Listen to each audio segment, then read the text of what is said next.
Halo saudara, apa kabar Anda hari ini? Semoga selalu dalam keadaan yang sehat dan juga baik. Pemirsa, Rumah Sakit Gerak Doyan meluncurkan salah satu layanan unggulannya yang terbaru, yaitu unit Advanced Medical Rehabilitation. Nah, dalam peluncuran unit yang terbaru ini, Rumah Sakit Gerak Doyan memperkenalkan alatnya yang terbaru, yaitu robotik rehabilitasi medik yang bernama Lexo dan Diego sebagai sebuah terobosan terbaru dalam dunia terapi rehabilitasi. Nah, seperti apa alat robotik rehabilitasi medik tersebut dan apa saja keunggulannya? Kita akan bahas selama 30 menit ke depan bersama dengan saya Melissa Gadesari hanya di Bincang Kita.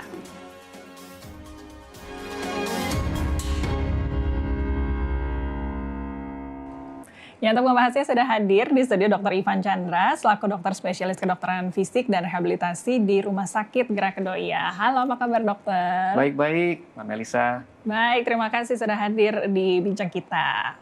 Dokter, kita mau membahas mengenai alat terbaru dari Rumah Sakit Gerak Doya, yaitu adalah robotik rehabilitation sebagai solusi pemulihan masalah saraf dan tulang. Mungkin boleh dijelaskan terlebih dahulu dokter kepada saudara di rumah.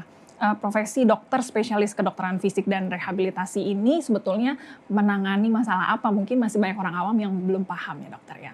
Baik, jadi spesialis kedokteran fisik dan rehabilitasi atau yang kita singkat SPKFR ini merupakan cabang ilmu kedokteran yang berfokus kepada pemulihan fungsi pada orang-orang dengan disabilitas atau gangguan pada bidang apa saja? Pada bidang neuro, muskuloskeletal, kardio, respirasi. Baik. Ini bidang apa aja nih? Betul. Nah, neuro adalah berkaitan dengan bidang saraf. Jadi kita membantu untuk pemulihan fungsi pada pasien-pasien misalnya pasca stroke, pasca cedera otak, pasca gangguan saraf tulang belakang, ataupun juga pada pasien dengan Parkinson misalnya. Ya. Nah, kemudian pada aspek muskuloskeletal, ini berkaitan dengan otot, tulang, dan sendi. Jadi misalnya pada pasien pasca fraktur atau patah tulang, nah, ini bagaimana kita membantu pemulihannya. Atau pasien pasca amputasi, misalnya kecelakaan dan mohon maaf, misalnya harus dipotong misalnya tungkainya. Ya. Nah itu kan bagaimana kita mengatur rehabilitasinya, sampai mengatur bagaimana untuk kaki palsunya. Nah itu kita juga handle. Selain itu juga pada muskuloskeletal kita juga membantu masalah aspek nyeri. Misalnya nyeri pada daerah tengkuk, daerah bahu, lutut, pinggang dan sebagainya. Kita membantu juga pemulihan fungsinya di sana. Lalu ada dua bagian yang terakhir adalah kardio respirasi. Untuk kardio kita juga membantu pemulihan pasien-pasien dengan masalah jantung, misalnya pada pasien dengan operasi pasca operasi bypass jantung. Nah, bagaimana kita mengatur latihannya, mengatur aktivitasnya, itu juga kita bantu kerjakan. Dan untuk masalah yang respirasi, masalah pernapasan, misalnya contoh pada pasien dengan pneumonia atau radang paru, nah itu kan suka banyak riaknya nih. Nah, bagaimana kita membantu proses pemulihannya supaya tidak terlalu banyak lagi riaknya. Kurang lebih seperti itu gambarannya. Luas juga kemudian berarti dokter ya ini cakupannya, karena memang bagi pasien-pasien tersebut yang tadi dokter sudah sebutkan tentunya ingin kualitas hidupnya tetap baik sehingga tadi butuh rehabilitasi medik kemudian yang bisa dibantu oleh dokter spesialis rehabilitasi medik. Nah kemudian profesi ini tentunya tidak bekerja sendirian ya, karena tadi disebutkan bidangnya banyak tuh dari neuro, dari kardio, bahkan timnya yang bekerja tuh seperti apa kemudian dokter? Baik, di lapangan kami bukan sendirian. Tapi kami bekerja sama dengan dokter-dokter spesialis lainnya, misalnya spesialis saraf, spesialis ortopedi, ataupun juga spesialis penyakit dalam. Tapi juga secara internal kami berkolaborasi dengan ada fisioterapi, ada okupasi terapi, ada terapi wicara. Misalnya ini adalah yang menaungi pada aspek untuk berkomunikasi dan menelan. Dan juga kita juga ada kolaborasi dengan bagian ortotik prostetik. Ini bagian yang simpelnya adalah membuat misalnya korset pinggang atau yang membuat kaki palsu, tangan palsu tadi.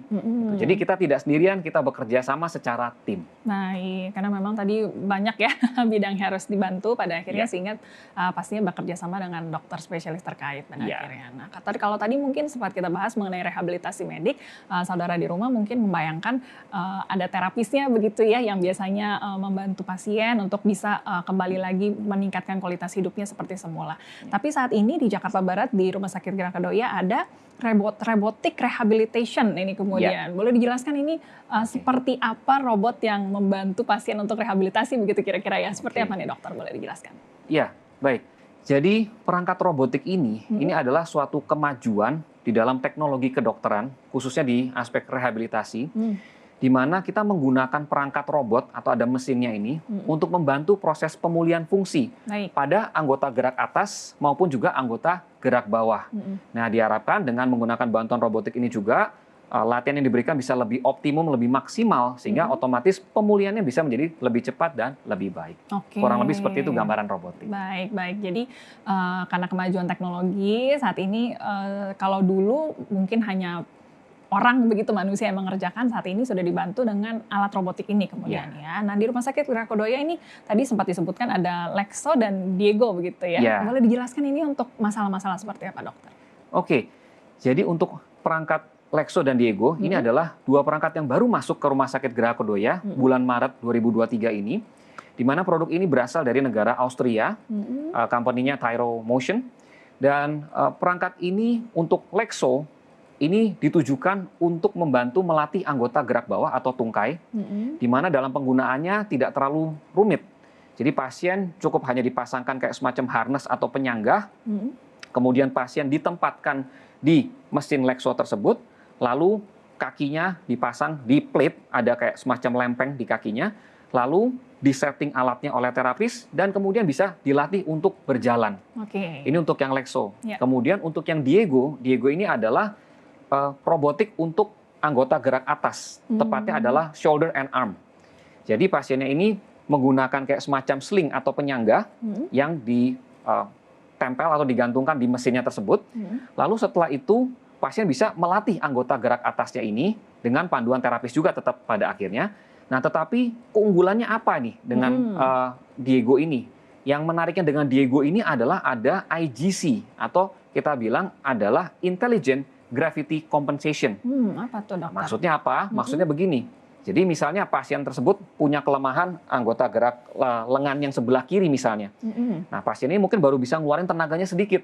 Nah, ketika dia baru cuma bisa ngeluarin tenaga sedikit, robotnya ini bisa ada sensor yang mendeteksi ini, sehingga otomatis dibantu bisa oleh mesinnya tersebut.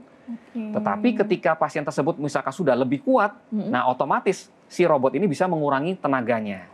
Gitu. Baik. Kalau manusia begitu pakai perasaan begitu ya. Kalau ini betul-betul secara data spesifik bisa membantu pasien bisa sembuh lebih cepat, kira-kira begitu ya, dokter ya. Itu baru satu keunggulan ya. Nanti kita mau bahas lagi keunggulan lainnya seperti apa, bisa digunakan untuk masalah seperti apa. Tapi kita jeda sebentar. Jadi Anda juga jangan kemana-mana, tetap bersama kami hanya di Bincang Kita.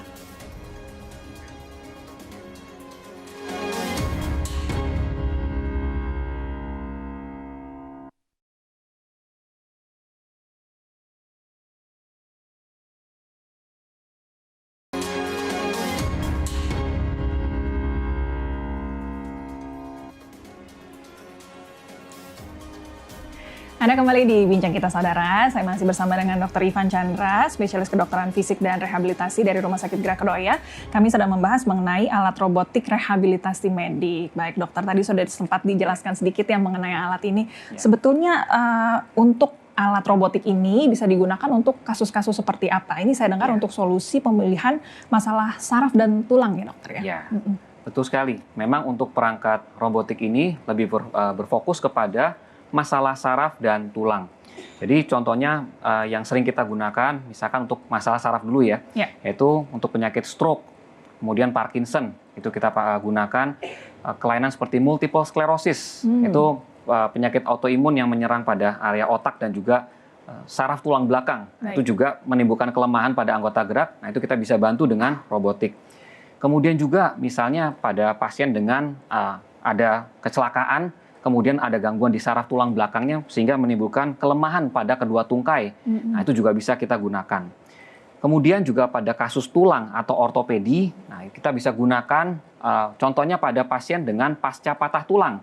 Itu, tapi bukan berarti baru fresh patah tulang kita langsung kasih robotik ya, enggak sih. Tapi biasanya kita tunggu 1 bulan setelahnya baru kita berikan terapi robotik ini. Kemudian untuk kasus ortopedi yang lainnya, misalnya untuk masalah pada ligamen di lutut. Yang paling terkenal ligamen ACL, anterior cruciate ligament. Ini biasa pada pemain bola atau pemain basket. Suka mengalami cedera, yang mengalami kerobekan. Nah, biasa akan dibantu operasinya juga oleh ortopedi. Setelah itu untuk pemulihannya, nah kita bisa bantu dengan robotik. Ataupun juga kasus yang lain untuk masalah tulang seperti pasien ganti lutut, operasi ganti lutut, atau operasi ganti bonggol paha. Nah, itu kita juga bisa menggunakan robotik ini. Kurang lebih seperti ini indikasinya. Baik. Jadi lebih tadi kepada masalah saraf dan juga tulang pada akhirnya bisa dibantu dengan alat robotik ini kemudian. Alat ini bisa digunakan atau diindikasikan untuk penyakit begitu ya dokter ya? Apakah ada kontraindikasinya kemudian dokter? Ya, pasti setiap ada indikasi akan ada kontraindikasinya. Untuk kontraindikasinya adalah yang pertama, misalnya pada pasien-pasien yang sedang mengalami nyeri yang hebat. Contohnya misalkan kita mau berikan robotik pada lengannya, tapi ternyata bahunya sakitnya luar biasa. Nah, ini kita nggak bisa kasih robotiknya dulu. Kemudian yang kedua adalah pasien yang dengan gangguan mental yang berat. Misalnya nggak bisa diajak kooperatif gitu loh, dan juga kurang paham instruksi. Nah, ini otomatis akan susah kalau kita memberikan terapi robotik. Kemudian yang lainnya adalah kalau pasien tersebut mengalami kekakuan yang terlalu berat. Contoh, misalnya pada pasien Parkinson yang mengalami rigid atau kekakuan yang terlalu berat. Nah, ini mungkin kita agak sulit untuk mengerjakan robotiknya ini. Nah, kemudian juga yang kita kontraindikasikan, misalnya pada pasien yang ada tulang belakangnya nggak stabil. Nah, kalau tulang belakangnya nggak stabil gitu, kalau kita taruh di lekso misalnya, dilatih kan jadi nggak nyaman buat tulang belakangnya. Takutnya malah jadi masalah di sana. Atau misalnya pasien dengan osteoporosis yang berat. Nah, misalnya pada pasien yang pengeroposan tulang. Nah, ini kita agak hati-hati kalau kita mau berikan. Begitu. Jadi tetap ini ada kontraindikasinya yang biasa akan dievaluasi oleh dokter SPKFR. Oke, baik. Jadi kalau dulu kita taunya yang penting di terapi, nanti kemudian bisa sembuh. Padahal banyak sekali yang harus dipertimbangkan begitu dokter ya. Betul apakah sekali. Bisa digunakan alat robotik, apakah bisa dengan terapi saja, dengan manusia berapa lama jangka waktunya, tentunya banyak sekali kemudian yang harus difikirkan dokter ya. Tadi dokter sempat sebutkan ini adalah kemajuan dari teknologi, kemudian bisa dirasakan manfaatnya oleh para pasien. Keunggulannya apa saja dokter apabila menggunakan alat robotik ini? Baik, untuk keunggulannya ada 3 yang bisa saya sampaikan di sini. Keunggulan yang pertama, dengan robotik ini kita bisa memberikan gerakan yang simple atau sederhana, tapi bisa berulang dan konsisten. Maksud saya apa? Jadi begini, kita ambil contoh pasien stroke. Pasien stroke ini kalau kita terapi secara manual, rata-rata hanya didapatkan untuk latihan berjalannya sekitar 10-15 menit saja. Dan ini paling cuma mendapatkan jumlah langkahnya sekitar 50-100 langkah. Nah, tetapi dengan menggunakan robotik, karena dibantu dengan mesinnya ini, maka kita bisa memberikan terapi dengan waktu yang lebih lama, yaitu sekitar 30 menit, bahkan kalau kuat bisa sampai 1 jam. Dan bahkan tadi bisa mendapatkan sampai 2.000-3.000 langkah. Jadi banyak beda. Ya bedanya. Jadi beda antara manual dengan robotiknya kurang lebih seperti ini. Di mana tentunya kalau misalkan jumlah pengulangan repetisi latihan berjalannya lebih banyak, otomatis kita harapkan proses pemulihan akan menjadi jauh lebih baik dan lebih cepat. Jadi ini keunggulan yang pertama. Yang kedua keunggulannya adalah program-program yang ada di robotik ini bisa kita personalisasi. Maksudnya apa? Jadi kita bisa adjust atau sesuaikan dengan kebutuhan pasien. Misal kita ambil contoh untuk perangkat Diego. Perangkat Diego ini kan untuk yang masalah lengan. Nah, kalau misalkan kita nilai, wah ini ternyata kemampuan lengannya pasien ini baru cuma bisa gerakannya yang horizontal, kanan kiri. Oh ya sudah, kita bisa setting di program yang ke kanan ke kirinya dulu. Tapi suatu saat, misalnya ternyata kondisinya sudah mengalami kemajuan, oh sudah bisa ada gerakan yang ke atas bawah.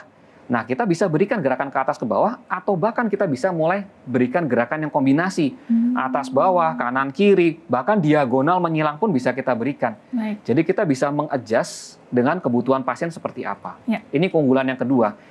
Keunggulan ketiga, ini yang paling saya suka. Keunggulan yang ketiga adalah saya bisa mendapatkan data yang lebih detail dan akurat dari setiap pasien. Karena begini, saya ambil contoh lagi tadi yang pasien stroke. Kalau biasa kan dilatih 10 menit tadi, kita kadang nggak tahu nih sudah dapat berapa meter nih latihannya. Jumlah langkahnya persisnya berapa nih. Itu kan tadi 50-100 kan kira-kira saja. Nah, tetapi dengan robotik saya dapat datanya semua detail. Jumlah langkahnya berapa, jarak yang ditempuhnya berapa, atau kalau misalnya pasien mengeluarkan effort atau usaha, saya tahu berapa persen dia mengeluarkan effortnya. Karena asistennya ini alat begitu dokter. Betul. Dan alatnya mengukur semua. Jadi kita bisa dapat data gambaran data yang jelas setiap kali pasien terapi. Baik. Hasilnya apa? Hasilnya setiap kali pasien terapi itu, wah kita tahu nih ini ngalami kemajuan atau ngalami kemunduran. Betul. Nah disitulah baru kita nanti bisa menentukan langkah berikutnya apa. Baik. Jadi ini kurang lebih 3 keunggulan dari robotik. Baik. Luar biasa ya memang kemajuan teknologi. Tadi kita tahu bisa lebih cepat, bisa lebih akurat begitu ya. Sehingga pasti kemajuan yang lebih baik pada akhirnya untuk para pasien. Betul. Kalau ada kelebihannya mungkin ada kelemahannya juga nih dokter. Ya. Apakah ada kelemahan dari alat robotik ini? Oke, betul sekali. Ya di balik segala ada kelebihan, ya pasti ada lah yang kita sebut namanya kelemahan. Ya. Nah kelemahannya sih ada 2. Tapi nanti saya juga akan sampaikan bahwa kelemahan ini sebenarnya masih bisa di-cover ini. Baik. 2 kelemahannya adalah yang pertama memang secara biaya kelihatannya terapinya lebih mahal, begitu. Tetapi sebenarnya mahalnya ini bisa jadi belum tentu mahal-mahal banget. Kenapa? Karena bisa jadi cost efisien. Maksudnya apa? Saya langsung ambil pengalaman saya, pasien pertama saya yang menjalani robotik di Rumah Sakit Gerah Kedoya. Pasien saya itu habis operasi ganti lutut. Kemudian pola jalannya tuh ada gangguan. Kemudian kita sudah coba memberikan latihan secara manual selama kurang lebih 1-2 bulan. Tapi kemajuannya belum terlalu signifikan. Dan bulan Maret kemarin perangkat robotik ini masuk. Dan saya menilai ini cocok nih untuk pasien ini. Akhirnya kita berikan program robotik ini untuk anggota gerak bawah. Kita kasih Lexo. Hasilnya baru 1-2 kali saja sudah membaik. Progresnya cepat ya. Progresnya cepat. Pasiennya juga puas. Sehingga ya ini dia. Kasarannya, apa yang terjadi selama 1-2 bulan kemarin itu terkompensasi hanya dengan 2 kali terapi. Biayanya lebih mahal, tapi bisa lebih cepat selesainya. Betul. Sehingga sama aja akhirnya biaya yang dikeluarkan. Betul, jadi lebih efisien sebetulnya. Baik. Nah, kelemahan yang kedua memang adalah robotik ini nggak bisa sembarangan orang pakai. Jadi perlu ada tenaga yang terampil, ada terapis yang terampil yang bisa menggunakan perangkat ini. Jadi bukan berarti perangkat robotik datang, wah udah langsung kita bisa pakai, nggak juga. Karena perlu ada sertifikasi dan sebagainya. Bersyukurnya adalah di Rumah Sakit Gerah Kedoya, semua stafnya kita ini sudah ada training langsung dari UK, dari trainer dari Inggris, yang sudah melatih kami semua hingga mendapatkan sertifikasi. Jadi ya di balik kelemahan ini semua sebenarnya juga bisa tercover sebetulnya. Baik. Selama kita tadi bisa beradaptasi begitu ya dokter ya, sehingga kita bisa menggunakan yang tadinya sebetulnya kelemahan ini bisa jadi keunggulan pada akhirnya. Betul begitu kira-kira ya. Tadi sempat dikatakan oleh dokter walaupun ini alat robotik harus ada juga yang memfungsikannya begitu ya. Ada orang yang mengoperasikannya. Apakah ini berarti tidak kemudian fungsi dari terapis yang manusia ini pada akhirnya akan full tergantikan oleh robot di masa depan atau bagaimana kira-kira keadaannya itu dokter? Ini pertanyaan yang bagus dan menarik sekali. Jadi sebetulnya bukan menggantikan terapi manual, bukan menggantikan terapis-terapisnya kita. Justru malah kita bisa berjalan beriringan. Baik. Karena kenapa? Sudah ada penelitiannya, bukan hanya satu tapi ada beberapa penelitian mencoba membandingkan antara pasien yang kita berikan terapi manual, kita bandingkan dengan pasien yang dengan terapi robotik saja, dengan kita bandingkan dengan pasien yang kombinasi antara robotik dengan manual. Ternyata begitu kita bandingkan, hasilnya adalah yang robotik dikombinasikan dengan terapi manual, hasilnya jauh lebih baik. Jadi sekali lagi bukan menggantikan terapi manualnya, tapi malah kita bisa kolaborasi untuk memberikan hasil yang lebih optimal.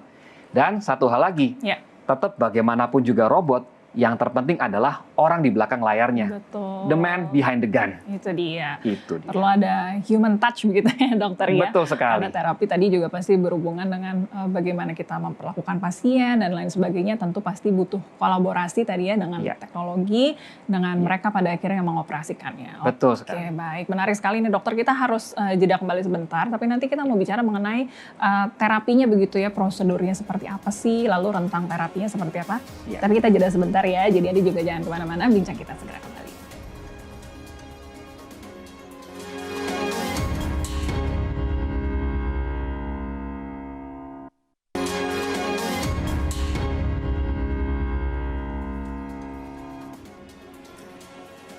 Terima kasih saudara Anda masih bersama dengan kami. Di bincang kita saya langsung lanjutkan obrolan kami dengan Dr. Ivan Chandra selaku dokter spesialis kedokteran fisik dan rehabilitasi dari Rumah Sakit Gerah Kedoya. Baik dokter, tadi kita sempat bahas ya bahwa yang bisa menggunakan alat robotik ini biasanya mereka yang pasien stroke misalnya atau pasien ortopedi. Rentang waktu yang paling tepat untuk bisa menggunakan terapi robotik ini kapan dokter sebetulnya? Baik. Untuk rentang waktunya adalah tergantung dari kondisi penyakitnya. Baik. Misalnya contoh, kalau untuk pasien stroke, tentu otomatis sebaiknya adalah sedini mungkin. Dan rentang waktu yang terbaiknya adalah 3 bulan pertama pasca stroke. Bukan berarti 3 bulan di atas nggak bisa ya. Tetap masih bisa kita gunakan robotik ini. Cuman secara penelitian yang terbaik adalah 3 bulan pertama pasca stroke. Baik. Nah, tetapi kalau kasusnya kita lihat, misalkan adalah patah tulang. Nah, patah tulang tadi yang seperti saya sampaikan di awal, ya bukan berarti baru habis patah tulang dipasang pen langsung kita kasih robotik. Ya nggak juga. Biasa kita akan tunggu 1 bulan setelahnya. Jadi kita akan menilai dulu lah kira-kira. Ya, jadi disesuaikan begitu ya dengan kasus per kasus seperti apa, baru kemudian ditentukan kemudian prosedurnya seperti apa sih dok? Misalnya ada pasien tadi ya setelah stroke begitu, apakah nanti dirujuk dari dokter spesialis sarafnya atau bagaimana prosedurnya dokter? Ya, secara umum memang biasa kami mendapat rujukan dari dokter spesialis lainnya seperti spesialis saraf, spesialis ortopedi gitu, atau misalnya juga mungkin kalau pasien dari luar rumah sakit yang kebetulan sudah berobat, tapi kemudian juga mau menanyakan lebih detail mengenai robotik, boleh saja sih berkontak dengan Rumah Sakit Gerahak-Doya, dan nanti biasa akan diarahkan juga untuk bertemu dengan kami, dokter spesialis kedokteran fisik dan rehabilitasi. Setelah itu tentu kita akan mengevaluasi dulu semuanya nih, apakah pasiennya layak atau tidak untuk menggunakan robotik. Baik. Tadi sama seperti pertanyaan sebelumnya berarti ya dokter, yang disesuaikan kasus per kasus, nanti disesuaikan kemudian. Nah kemudian apakah ada efek samping dari robotik ini? Lalu biasanya berapa kali sih dokter pengerjaan untuk proses rehabilitasi ini? Berapa lama sih dokter prosesnya? Oke. Untuk efek samping, ada efek sampingnya, tapi biasa sudah kita akomodir dulu. Nah, efek samping dari penggunaan robotik ini 2 yang paling sering muncul, yaitu adalah lelah dan nyeri. Karena wajar, karena misalkan pasien yang sudah lama tidak terlalu terlatih misalnya, baru kita berikan robotik, akan mudah muncul kelelahan. Nah, atau juga masalah berikutnya adalah nyeri. Karena kan juga kalau sudah lama nggak gerak misalnya, ada kekakuan sendi, pas kita gerakan bisa saja muncul nyeri. Tetapi umumnya pasti kita akan beritahu dulu ke pasien bahwa kalau sampai ada muncul gejala-gejala ini, tolong beritahu kepada terapis supaya kita bisa minta break dulu. Jadi ini latihan robotik bukan langsung digenjot 20 menit, 30 menit. Enggak juga. Kadang bisa ada breaknya kalau misalkan muncul efek sampingnya. Jadi diharapkan meskipun ada efek sampingnya, kita harapin sih nggak terlalu sampai muncul ke pasien. Untuk berapa kalinya, kira-kira sekitar 3-6 kali untuk latihannya. Tapi tentu nanti apakah bisa diperpanjang itu kita lihat lagi sesuai kondisi pasien. Jadi kembali ya semuanya dokter ya sesuai dengan kondisi pasien, bagaimana tadi kekuatannya, semangatnya begitu ya, pasti disesuaikan sehingga tetap nyaman tadi tapi tetap bisa berprogres dengan baik pada akhirnya begitu ya. Tadi dokter sempat sebutkan di Rumah Sakit Gerahak-Doya ini masuk dari bulan Maret ya dokter ya. Kalau di negara-negara lain yang sudah menggunakan Lexo dan Diego ini mana saja dan sudah berapa lama dokter? Sebenarnya sudah agak lama, mungkin kalau angka persisnya saya nggak terlalu hafal untuk tahunnya ya, tapi yang pasti sudah banyak negara yang menggunakan perangkat Lexo dan Diego ini. Yang saya tahu pertama adalah negara Austria, tuan rumah pembuatnya ini. Kemudian Jerman juga memakai perangkat ini, Perancis, kemudian juga Spanyol memakai, kemudian yang saya pernah baca juga di Kroasia, Serbia juga memakai. Lalu bahkan ada juga dipakai di tetangga kita, di Australia. Dan sekarang sudah hadir juga di Indonesia. Itu dia. Jadi kalau memang mencari tadi ya salah satu solusi begitu ya untuk tadi bisa rehabilitasi dengan lebih baik lagi, dibantu oleh robot, tidak perlu jauh-jauh tadi ya sampai ke Eropa, sampai ke Australia, bisa didapatkan di Indonesia, salah satunya di Rumah Sakit Gerahak-Doya pada akhirnya. Baik dokter, apakah mungkin ada pesan atau tips yang bisa diberikan? Karena tadi kita bahas mengenai rehabilitasi medik ini tentunya berhubungan dengan human touch-nya tadi ya, juga bagaimana semangat dari pasien. Ada tips apa yang bisa diberikan mungkin untuk keluarga atau para pasien rehabilitasi medik pada akhirnya? Tips yang bisa saya sampaikan adalah jangan ragu kalau memang ada masalah disabilitas atau masalah tadi kelemahan untuk bisa berdiskusi dengan kami, dokter spesialis kedokteran fisik dan rehabilitasi. Ya tentu juga pasti berkolaborasi ya dengan spesialis-spesialis lainnya. Tapi kalau misalkan ada gangguan fungsi, nah itu silakan berdiskusi dengan kami ya. Dan kemudian tipsnya saya juga yang lainnya adalah dengan hadirnya robotik ini juga di Indonesia, saya rasa tidak perlulah sampai ke luar negeri. Karena sesuai dengan anjurannya Pak Presiden Jokowi. Saya juga baca beritanya nih di Kompas TV, kompas.com, 14 Juni kemarin. Katanya kan Pak Jokowi bilang ya menganjurkan warganya ya nggak perlulah sampai berobat ke luar negeri. apalagi mencari robotik. Nah, karena itulah tips dan anjuran saya adalah bagi yang memerlukan robotik pun nggak perlu keluar negeri. Di Indonesia juga sudah ada kok. Nah, ya kita dia Gitu. lebih dekat, tetap aman begitu ya, dan bisa Betul. mendapatkan hasil yang maksimal pada akhirnya. Terima kasih dokter informasinya ya. Ya, sama-sama Mbak Melisa. Betul-betul bisa menjadi inspirasi bagi pemirsa di rumah yang membutuhkan informasi seputar hal ini ya. Ya. Bisa berkunjung ke Rumah Sakit Dr. Roya pada akhirnya. Terima kasih. Baik, tidak terasa saudara, sudah 30 menit kebersamaan kita. Semoga perbincangan tadi betul-betul jadi perbincangan yang bermanfaat untuk Anda. Kami harus pamit undur diri, kita berjumpa lagi di lain kesempatan. Sampai jumpa.